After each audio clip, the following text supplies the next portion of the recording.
भाईचारा है, उसका एक संदेश जाना चाहिए। जोरदार जयकारा, जोड़ो जोड़ो भारत जोड़ो। दोनों हाथ खड़ा करके ऊपर वाले तक ये संदेश जाना चाहिए। असुरी शक्ति को दूर भगाइए। जोड़ो जोड़ो भारत जोड़ो। धन्यवाद। बस मैं अंत में कहना चाहता हूँ, मेरे समर्पित भाई ने जो सबको इकट्ठा किया, देवेंद्र जी एक न्याय यात्रा लेके चल रहे दिल्ली की। राहुल जी ने रास्ता दिखाया, ये रास्ता शहर शहर जा रहा है और उस रास्ते पे चलते हुए देवेंद्र भाई गली गली जा रहे हैं। जो अन्याय दिल्ली के लोगों के साथ होगा, गरीब लोगों के चाहे राशन कार्ड का मसला हो, आज सुबह से देवेंद्र भाई उनसे मिल रहे हैं। जो हमारे हाथ के जो कारीगर लोग हैं, चाहे खाद बुनकर हो, चाहे बढ़ई हो, चाहे रेहड़ी कस मजदूर हो, चाहे बाजार लगाने वाले मजदूर हो, आज जो उनके साथ अन्याय हो रहा है उसको खुद अपने कदमों से चल करके उनके पास सुनने आए। जब ये सरकार तानाशाही हो जाए, जब ये सरकार चुनी हुई सरकारें अन्याय करने लगे और विपक्ष की आवाज ना सुने, जब ये लोग गरीबों की आवाज विपक्ष के रूप में ना सुने, तो स्वाभाविक है राहुल गांधी जैसा नेता सड़कों पर उतरता है और इन सरकारों को झुकाने का काम करता है।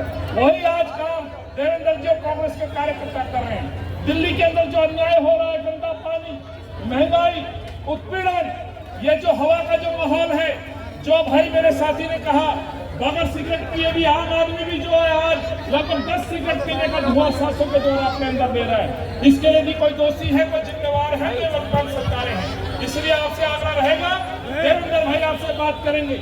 मैं अपनी वाणी को यहाँ विराम देता हूँ। इस मंच पर विजय जी से लेकर बहुत सारे ऐसे साथी हैं।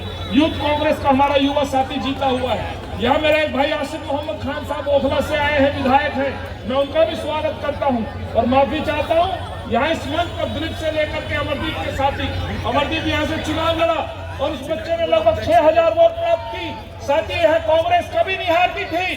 मैं आपसे हाथ जोड़ के विनती करना चाहता हूँ, अपने यदि कष्टों को न्याय चाहते हो तो कांग्रेस को जिता के भेजिएगा। इस न्याय यात्रा का आप हिस्सा बने हैं। यहाँ जो भी पार्टी उम्मीदवार बनाए, राहुल जी के हाथ को मजबूत करिएगा। चुनाव में फिर आएंगे, देवेंद्र जी को बुलाएंगे जब चुनाव में चर्चा होगी। लेकिन आज अन्याय के खिलाफ हम न्याय की बात करने आए हैं, यही मैं कहना चाहता हूँ। बहुत बहुत धन्यवाद। और भाई दिनेश एडवोकेट जुझारू, मेरा भाई साथी युवा जिलाध्यक्ष, इस यात्रा को लेकर जो मेहनत कर रहा है उसके लिए जोरदार तालियों से उसका धन्यवाद और स्वागत करिएगा। चतुर्थ जी को यहाँ लेकर के आए, बहुत बहुत धन्यवाद। जय हिंद। जहाँ जा रहे हैं वहाँ लोगों का हुजूम न सिर्फ यात्रा का स्वागत कर रहा है, बल्कि अपने दुख और दर्द हमारे साथ एक परिवार के रूप में बयां करता है और उम्मीद करता है हमसे कि कांग्रेस आएगी, समस्याओं का समाधान करेगी। और करे भी क्यों नहीं, कांग्रेस ने पहले करके दिखाया है। हम आप लोग सब जानते हैं कि 15 साल कांग्रेस ने दिल्ली को एक बेहतरीन शहर बनाने का काम किया। 15 साल कांग्रेस की सरकार रही 1998 से 2013 तक। और मुझे लगता है कि पूरे देश में अपने आप में एक मिसाल कायम की, क्योंकि मैं अक्सर ये बात करता था कि कोई भी व्यक्ति जब बाहर से आता था, और उसमें अभी हमारे भाई दानिश अबरार जी भी, क्योंकि ये आधे दिल्ली के हैं और आधे राजस्थान के हैं। राजस्थान से आप विधायक रहे, मुख्यमंत्री के सलाहकार रहे, आपकी अम्मी जान वहां से विधायक रही, आपके अब्बा जान केंद्र में मंत्री रहे, सांसद रहे। और मैं जब चर्चा करता था, क्योंकि इनसे रूबरू होने का मौका मिला, बहुत सारे साथी जब भी दिल्ली में आते थे तो हर 2 महीने 3 महीने में एक बदली हुई दिल्ली नजर आती थी। आती थी कि नहीं आती थी? आती थी जी। आवाज नहीं आ रही? आती थी। आती थी। और अब क्या हालत है? अक्सर ये नई सरकार आती है, समय लगाती है, तो वो 4 कदम आगे जाती है। लेकिन ये एकमात्र ऐसी सरकार है जो 4 कदम आगे जाने के बजाय 4 कदम पीछे आई है। और शायद यही हमारी इस न्याय यात्रा का कॉन्सेप्ट था। इसीलिए हमने ये न्याय यात्रा का नाम न्याय यात्रा क्यों रखा? क्योंकि आज दिल्ली कहीं ना कहीं पीड़ा में है। आज दिल्ली दुख से, दर्द से कर्रा रही है। और जब मैं न्याय की बात करता हूं तो मैं न्याय की बात करता हूं मेरे उन बुजुर्गों के पेंशन के न्याय की, जिनको कांग्रेस की सरकार ने तो पेंशन दी थी 2,500 रुपया, लेकिन इस 11 साल की झूठी सरकार ने ना सिर्फ उन बुजुर्गों की पेंशन काटने का काम किया है, बल्कि नई कोई पेंशन लगाने का काम तो छोड़ ही दीजिए। जैसा मैं कह रहा था कि 4 कदम पीछे आते हुए जिनकी पेंशन लगी हुई थी उनकी भी पेंशन काटी है कि नहीं काटी है? तो ये 4 कदम आगे जाना हुआ कि 4 कदम पीछे आना हुआ? पीछे हुए ना। अमरदीप जी, आपकी आवाज नहीं आ रही है? पीछे गए हैं ना। ये सुंदर कार्यक्रम आपने रखा, सबको इस मंच पे बुलाया।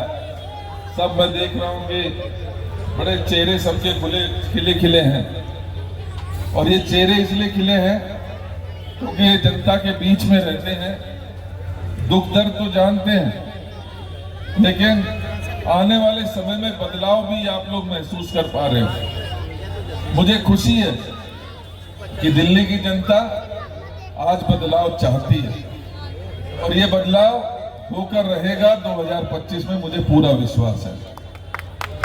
जब मैं कह रहा था कि दिल्ली को 2 कदम 4 कदम आगे बढ़नी चाहिए थी, तो मुझे उन गरीब परिवारों का भी दुख और दर्द याद आता है, जिनके घर में नए नए जो राशन कार्ड थे, अगर किसी के घर में राशन कार्ड नहीं होता था तो वो जाता था और हाथ की हाथ दिनेश भाई राशन कार्ड बनवा के ले आता था।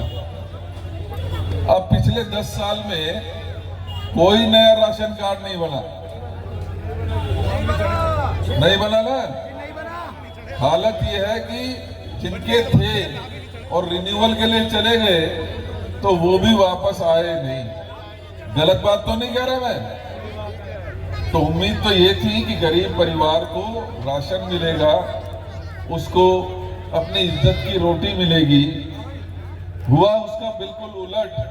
4 कदम पीछे आते हुए जो हमारे राशन कार्ड थे उनको भी काटने का काम इस सरकार ने किया। और याद करिए साथियों, तो ये राशन वाले मेरे भाई गरीब जो हैं, उनको न्याय चाहिए कि नहीं चाहिए? चाहिए कि नहीं चाहिए? ये न्याय की यात्रा इसीलिए चल रही है।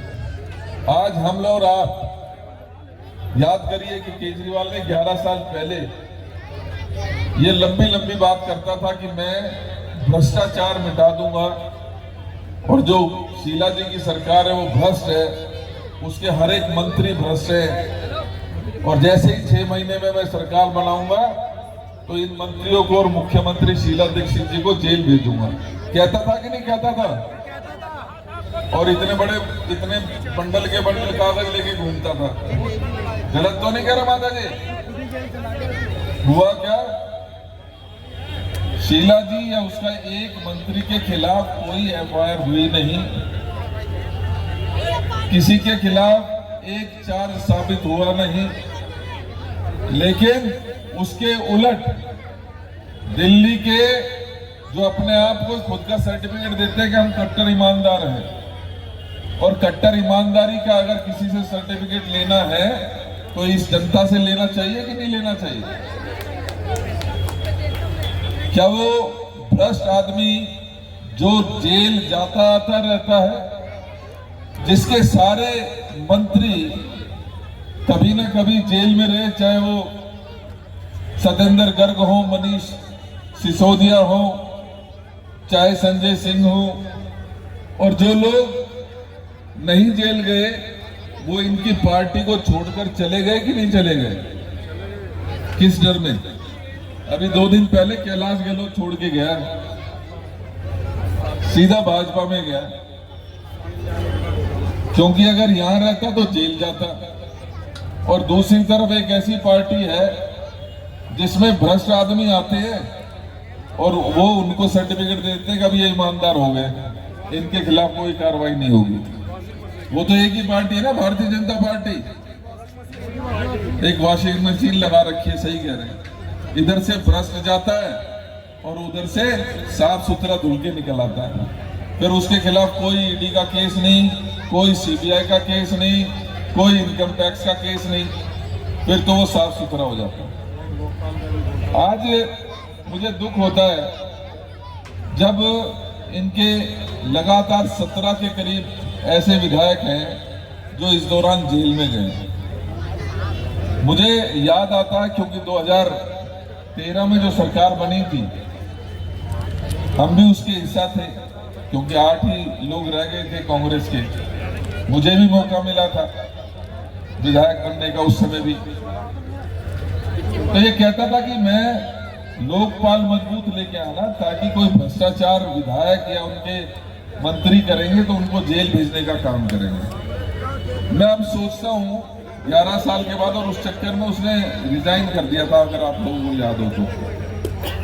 मैं अब सोचता हूँ कि वो लोकपाल की अब कोई चर्चा ही नहीं करता, कोई बात ही नहीं करता।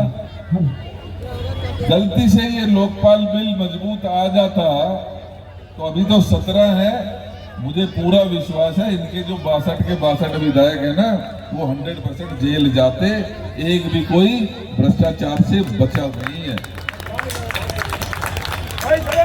बस साथियों, ये जो लगातार हो रहे भ्रष्टाचार के खिलाफ हमें न्याय चाहिए कि नहीं चाहिए? ये टूटी सड़कों के हमें गुजरना पड़ता है, इनके लिए न्याय चाहिए कि नहीं चाहिए? और जो ये बिजली के बिल लगातार बढ़ा रहा है, मेरे व्यापारी भाई देख लीजिए, आज आम एक परिवार का बिल अभी रास्ते में चलते हुए पूछ रहे थे, किसी का 1500 आ रहा है, किसी का 2000 आ रहा है। ये झूठ के खिलाफ न्याय चाहिए कि नहीं चाहिए? ये कहता था कि मैं पानी दूंगा फ्री, आज गंदा सप्लाई पानी हो रहा है, गंदा पानी सप्लाई हो रहा है कि नहीं हो रहा है? इसके खिलाफ न्याय चाहिए कि नहीं चाहिए? तो मेरा तो सबसे आपसे हाथ जोड़ के निवेदन है, इस न्याय यात्रा को समर्थन दीजिए, अपना सहयोग दीजिए, और सिर्फ आज का इवेंट बना के इसको मत छोड़ दीजिएगा। अब कमर कस लीजिए कि दिल्ली की जनता को न्याय दिलाना है। इन सभी मुद्दों के ऊपर दिल्ली की जनता आपकी और हमारे तरफ न्याय की उम्मीद के साथ देख रही है। हमें मजबूती के साथ दिल्ली की जनता के साथ न्याय करने का उनका जो हक है वो दिलाकर रहना है। कमर कस लीजिए, अपने आपसी भेदभाव भुला दीजिए। मेरे सभी साथी यहाँ बैठे हैं, खड़े हैं, मैं सबको बहुत बहुत शुभकामनाएं देता हूं और उम्मीद करता हूं कि आप इस जनता के सामने किसी प्रकार का भेदभाव मत रखिएगा। मुझे अगर आप लोग एकजुट हो जाएंगे तो सामने वाले की ताकत नहीं है। जब आप ये फैसला कर लेंगे कि दिल्ली की जनता को न्याय दिलाना है, और कांग्रेस हमेशा न्याय की लड़ाई लड़ती है, सत्ता की लड़ाई नहीं लड़ती है। सत्ता की लड़ाई भारतीय जनता पार्टी लड़ती है।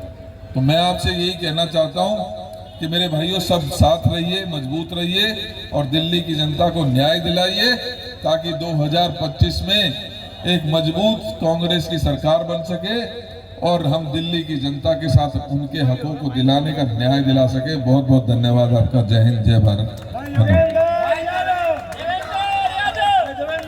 Congress party, Congress party. देता हूं, आपने बहुत अच्छा जन समर्थन दिया, यही जन समर्थन भारतवासियों, कांग्रेस ला देश बचाओ। श्रीमती इंदिरा गांधी प्रधानमंत्री था, जो दिल्ली को बचाया, भारत को बचाया, कारोबार, रोजगार, बिजनेस किया, खेती बाड़ी, सरकारी नौकरी दिया, शिक्षा, ज्ञान, पढ़ाया लिखाया। आज वो जिंदा काम किया, पब्लिक को, समाज को वो जिंदा। याद रखो, श्रीमती इंदिरा गांधी का पोता राहुल गांधी है, उनको बुलाओ प्रधानमंत्री, तब देश बचेगा।